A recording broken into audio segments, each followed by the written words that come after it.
నా పేరు కంటే నాగేశ్వరరావు, పూరుపూడి, రాష్ట్ర తెలుగుదేశం పార్టీ కార్యదర్శి.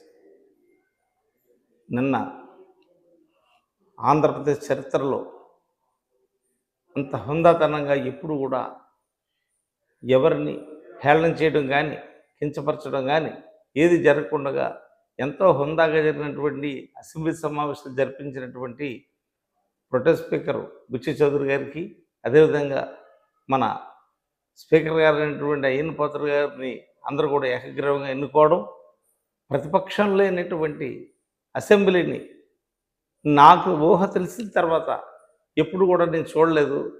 అసలు ప్రతిపక్షమే లేనటువంటి సభని ఎంత హుందాతనంగా నడిపించినటువంటి చంద్రబాబు నాయుడు గారికి, పవన్ కళ్యాణ్ గారికి, సహకరించినటువంటి బీజేపీ పెద్దలకి, సీనియర్ నాయకులకి అందరికీ కూడా చాలా ముచ్చటైనటువంటి ఈ అసెంబ్లీని చూడడానికే ఆనందంగా ఉంది.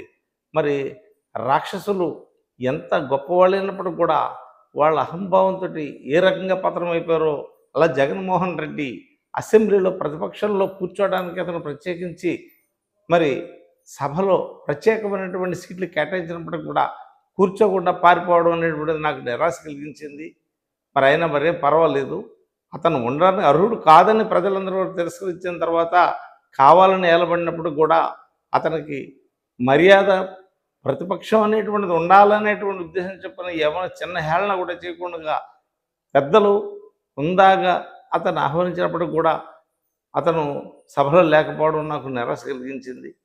అదేవిధంగా తర్వాత మన బత్తుల బలరామకృష్ణ గారు అసెంబ్లీలో చంద్రబాబు నాయుడు గారు వెనకాలే మనకందరికి కూడా దర్శనమిచ్చారు, కనిపించారు.